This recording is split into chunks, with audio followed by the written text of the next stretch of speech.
धनंजय मुंडे यांची याचिका कोर्टानं फेटाळून लावलेली आहे। करुणा मुंडे यांच्या बाजूने माझगाव कोर्टानं हा महत्त्वाचा निर्णय दिल्याचं बघायला मिळतंय। धनंजय मुंडे यांना हा मोठा धक्का म्हणावा लागेल, तर करुणा मुंडे यांना हा दिलासा म्हणावा लागेल। पोटगी देण्याचा वांद्रे कोर्टाचा निर्णय आता कायम ठेवण्यात आलेला आहे। करुणा मुंडे यांना दर महिना आता 2 लाख पोटगी धनंजय मुंडे यांना द्यावे लागणार आहे। महत्त्वाची आणि मोठी अपडेट आपण ही बघू शकतोय।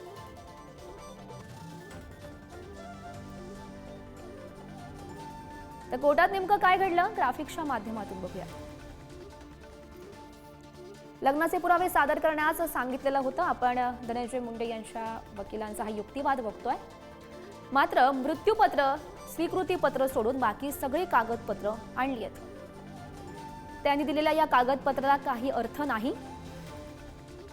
तुमचा युक्तिवाद संपला असेल तर ऑर्डर देईन असं कोर्टाचं म्हणणं होतं। सोबतच ॲडव्होकेट चंद्रकांत ठोंबरे करुणा मुंडे यांचे वकील त्यांनी काय म्हटलं ते आपण बघूयात। आम्ही सादर करत असलेले पुरावे देखील महत्त्वाचे आहेत। यावर ॲडव्होकेट सायली सावंत म्हणतात, आम्ही आधीच कागदपत्र दिलेली आहेत ज्यात करुणा मुंडे धनंजय मुंडे यांच्या पत्नी नाहीत।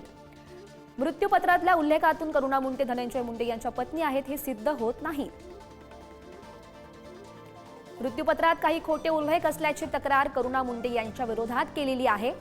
धनंजय मुंडे यांच्या वकिलांचा युक्तिवाद, त्यांनी बनावट कागदपत्र बनवलेली आहेत तर त्यातल्या गोष्टी आम्ही नाकारत आहोत। बनावट कागदपत्रांसंदर्भात तक्रारही केली आहे।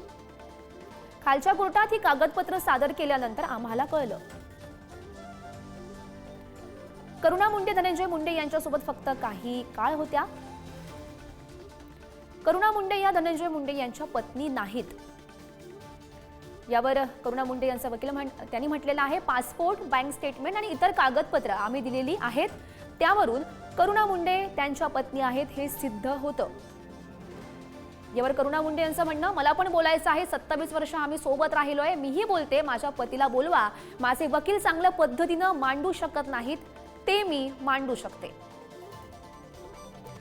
तुमचे वकील आहेत तर त्यांना बोलू द्या, मी म्हणणं ऐकून योग्य तो निर्णय देईन असं न्यायाधीशांचं म्हणणं होतं। तर कोर्टामध्ये नेमकं काय घडलेलं होतं ते आपण ग्राफिक्सच्या माध्यमातून बघत होतो।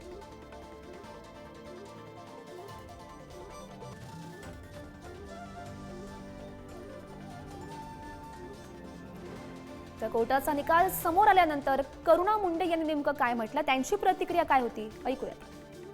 न्यायाधीश साहेबांचा मी खूप मनापासून आभार मानते, धन्यवाद मानते, जे न्याय केला त्यांनी। आणि आज ही महिलांच्यासाठी खूप मोठी गोष्ट आहे। आणि आज जे निकाल आहे, आज कम से कम 5वी 6ठी वेळे धनंजय मुंडे जे आहे कोर्टामध्ये तोंडावर पडलेला है। कम से कम 6ठी बार मैं धनंजय मुंडे को कोर्ट में हरा चुकी हूँ। इसलिए न्यायालय जो है ये हमारा न्याय मंदिर है और यहाँ पे 100% राजकारण चलत नहीं, शाणपत चलत नहीं, यहाँ पे सिर्फ सत्य की जीत होती है।